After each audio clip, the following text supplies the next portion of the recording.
Olá pessoal, sejam muito bem-vindos ao meu canal. Thiago Serafim falando aqui, o host, o responsável por isso. Antes da gente começar, eu sei que é chato, mas eu tenho que ficar pedindo.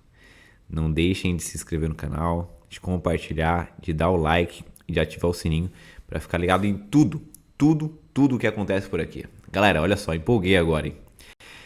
Dinamometria, avaliação de força muscular. Esse é o nosso tema de hoje. Como eu citei para vocês em alguns vídeos anteriores, eu farei mais vídeos no canal. E farei mais vídeos relativamente simples, sem muita produção, porém com muito conteúdo, cara. Porque olha só, o conteúdo de hoje que eu vou trazer para vocês aqui é um caso real de um paciente meu de pós-operatório de osteotomia valgizante do joelho.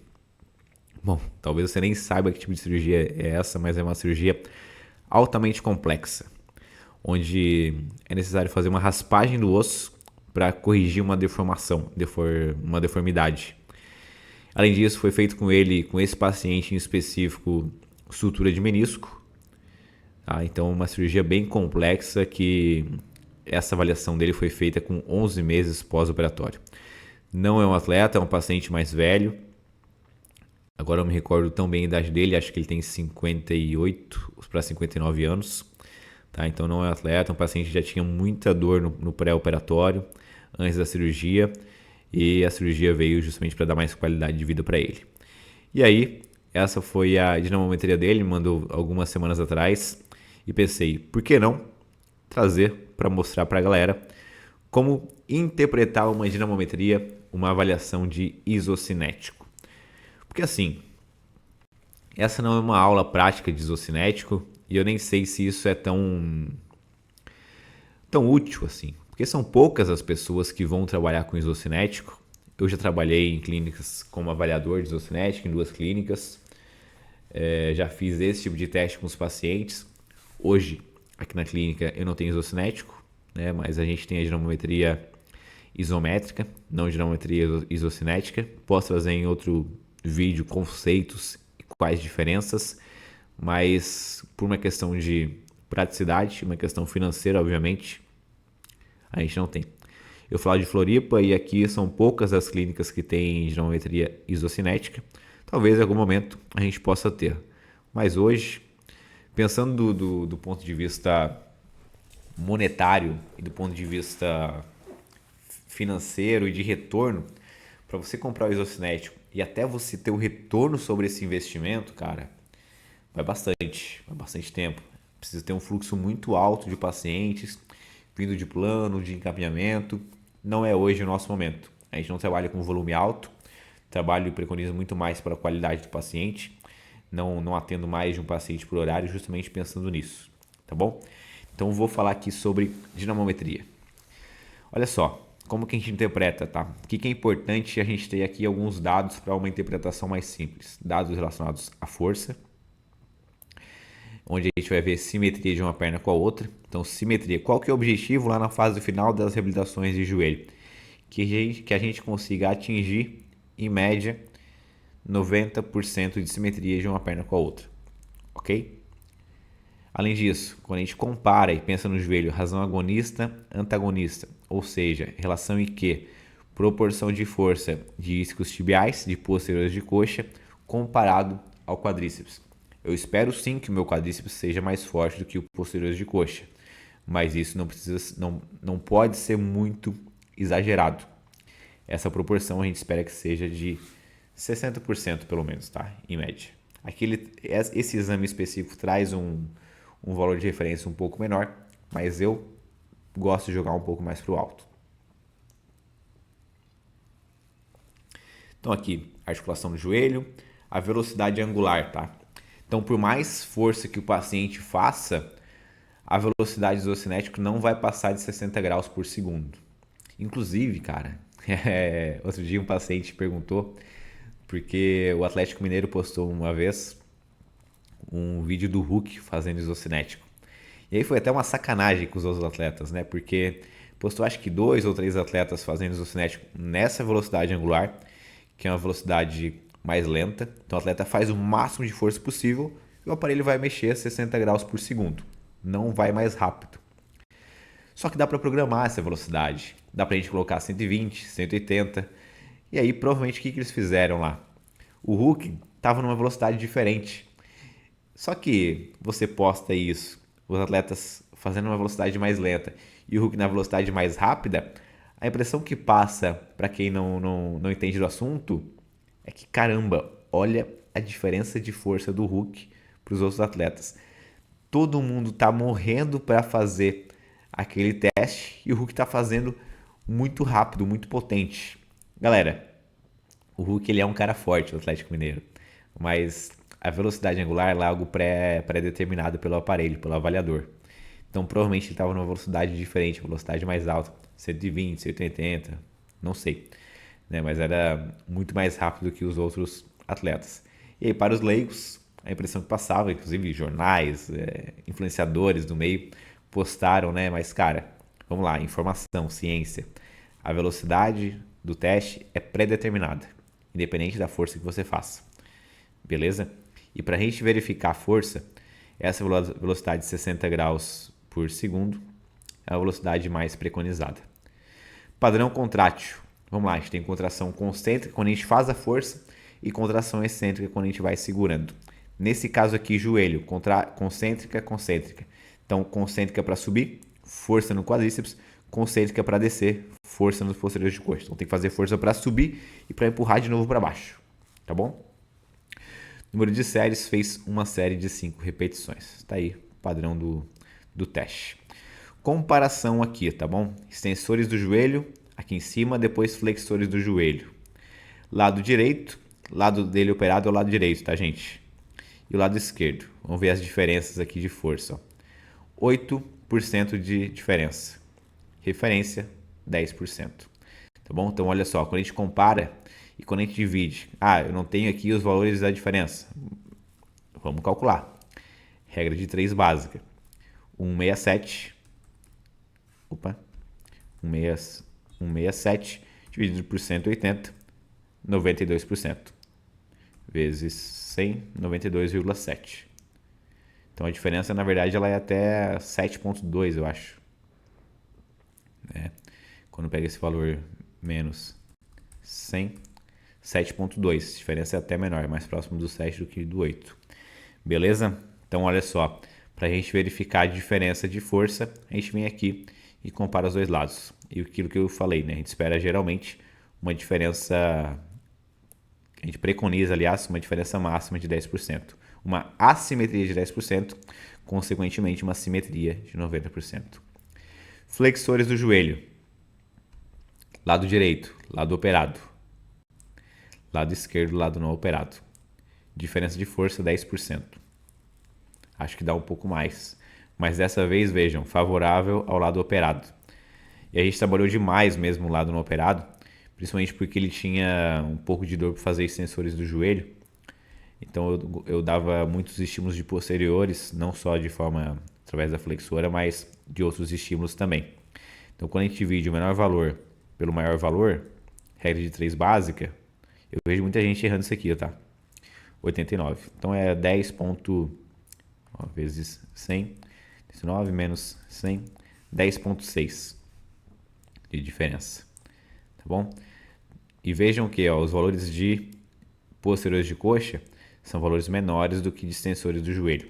Mas quanto menor? E é aquilo que eu citei antes para vocês. Então a gente tem diferença de uma perna com a outra dentro de 10%. Show! Agora a gente tem a comparação do desempenho da mesma perna, ipsilateral, tá? Ipsilateral quer dizer o mesmo lado. Então vou comparar a minha perna, o lado de trás da coxa, com o lado da frente. Essa relação a gente chama de relação IQ, de flexores e extensores do joelho. Lado direito, 68%, show de bola. Justamente porque posteriores estão até mais fortes aqui do que o outro lado. Lado esquerdo, 56%. O que eu preciso aqui? Eu preciso só aumentar um pouco a minha força dos flexores do joelho esquerdo, os posteriores de coxa. Beleza? Deu para entender? Galera, tem outro ângulo, tem um outro tipo de relação IQ que a gente chama de relação IQ funcional, caso venha na avaliação de vocês, tá? nessa avaliação não veio. Até por não ser atleta, não precisa tanto. Mas o que é isso? É quando a gente faz avaliações excêntricas também. Então essa avaliação é uma avaliação concêntrica, só faz a força. A avaliação excêntrica é o teste quando o aparelho faz a força e você tem que ir segurando. É a força de desaceleração. E o que é a razão IQ funcional? É a força dos flexores do joelho excêntrico dividido pelos extensores do joelho concêntrico. Entendeu? Como se fosse um movimento de chute. Essa é a razão IQ funcional. Porque olha só um movimento de chute aqui, ó.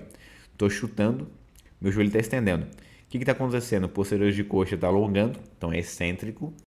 E meus extensores, minha parte da frente da coxa está contraindo, é concêntrico. Beleza? Essa é a razão IQ funcional. Eu espero que essa razão seja de pelo menos, em média, ali 80%. Eu espero mais proximidade desses valores.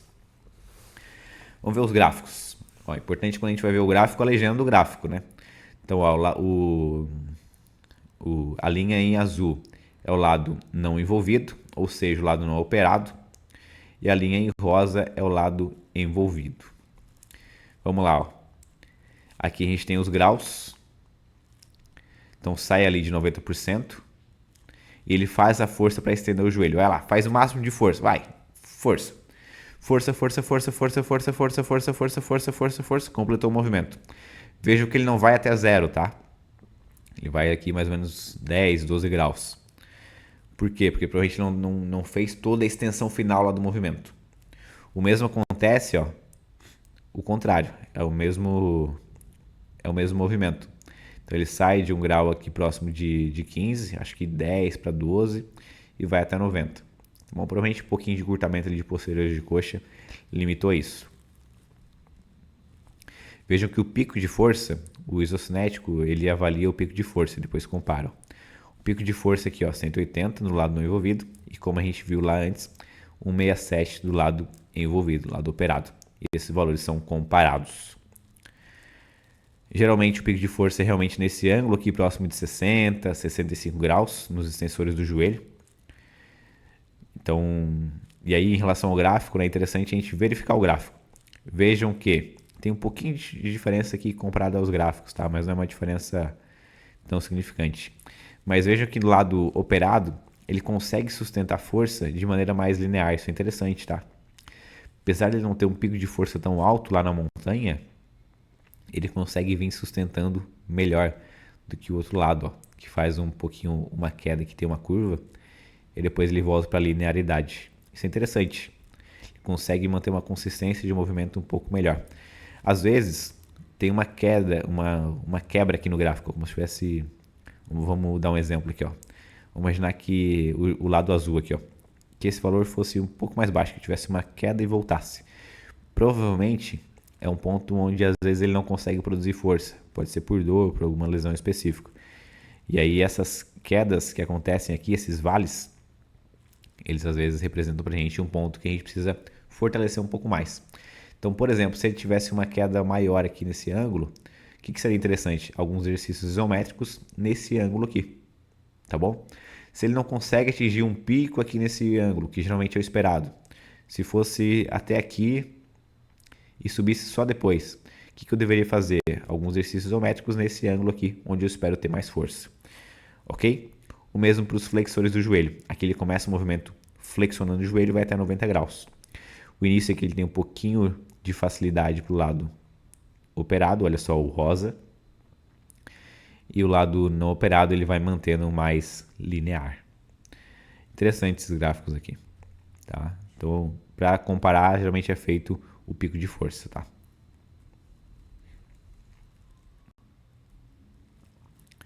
Ele fez também de abdução e adução de quadril. Vejo que a velocidade angular ela é um pouco diferente. De abdutores do quadril, comparação de força, lado direito, 113 e 126. 10% de diferença. Adutores de quadril, 133 e 127. 5% de diferença. Por algum motivo aqui está em vermelho e aqui está em verde, sendo 10 e aqui 5. Não entendi bem o porquê. Relação agonista e antagonista, aqui eu espero um pouco mais próxima 1 para 1. Lado direito dele, relação um pouco mais reduzida. Lado esquerdo, 99%. E aqui, vejam só, abdutores do quadril, tem um vai e tem uma queda. Mas vejam que, novamente, ó, o lado que tem queda é o lado não operado. O mesmo aqui, ó, tem uma queda, lado não operado.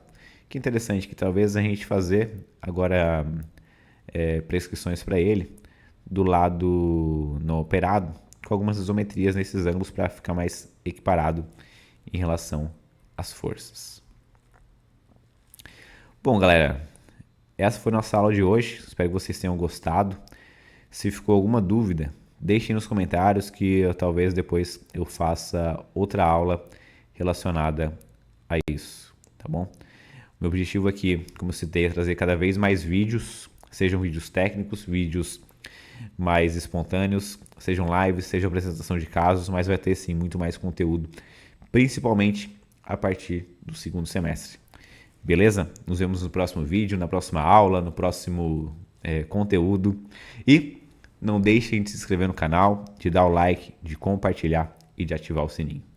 Manda esse vídeo pro seu amigo que fez exame isocinético, que não sabe bem como é que ele está atualmente, mas que possa talvez resolver um pouquinho a dúvida dele. Beleza? Até a próxima. Tchau, tchau.